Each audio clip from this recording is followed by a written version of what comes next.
Radio, Yes FM, DZRH, and Dream FM.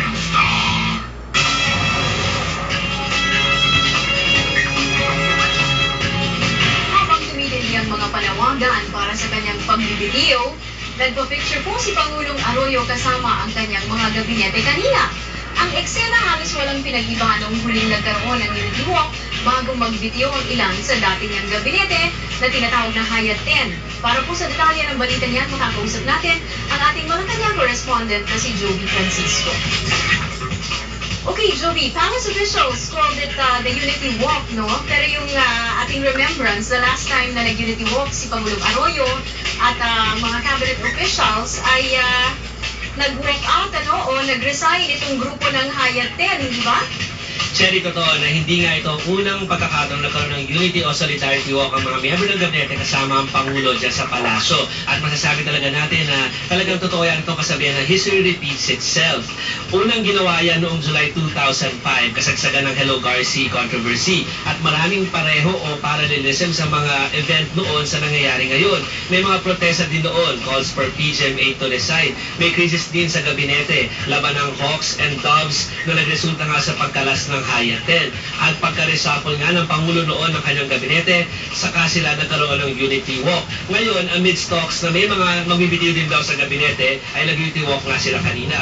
So it's quite telling that despite claims that the present cabinet is united behind PGMA, why do they have to pull all stops to prove the point? Sabi ng mga iba o tanong ng iba.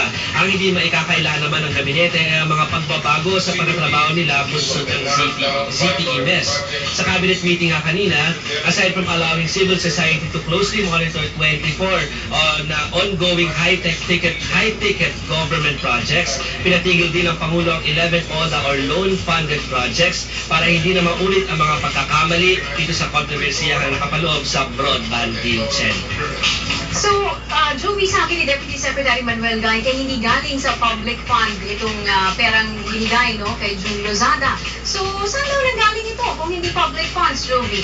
Yan nga ang nilalaman ng kanyang statement. Kaya na hindi nagpa-on cam itong si Manuel Gaite, pero nagpadala ng kanyang statement sa media kanina. Pero kahit sinasabi niyang hindi nga galing sa pondo ng gobyerno, hindi naman sinasabi at pinapaliwanag kung saan naman ito galing kung hindi doon galing. Pero hindi naman niya nga itinanggi na nagdirisan ng 500,000 pesos dito kay June Lozada. Pero ang nilinaw niya, hindi daw ito para hindi magpunta sa Senado itong si Lozada para mag-testify. At ang alam din niya doon, kaya niya binigyan doon ng pera itong si Lozada ay para may panggastos ito nga si Lozada sa London. Pero yun na nga, huli na daw nang malaman niya na hindi naman pala mapupunta doon si Lozada, kaya parang wala rin napuntahan itong pera na ito. Chen. But then that should have come from the DNR.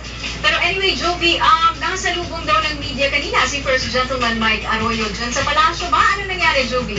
Pabuti pa, Cherry, pakita natin yung full footage nga ito kung paano nagkaroon ng encounter ang Malacanang press corps kanina kay First Gentleman Mike Arroyo.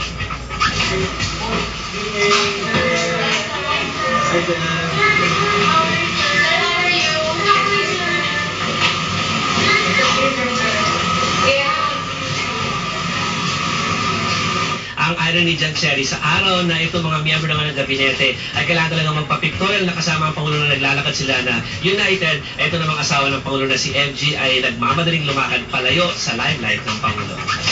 He looks fit, Jovi. Meron ba kayong nakuha soundbite from the First Gentleman? Ang sinabi lang niya na siya kaya ganun ang kanyang pananamit o kanyang itsura kanina ay dahil galing siya sa isang therapy. At alam naman natin na nag-exercise nga ito, kadalasan ngayon ito si MG. Kaya kadalasan ay kita sa ng media na parang naka-workout clothes. Cherry.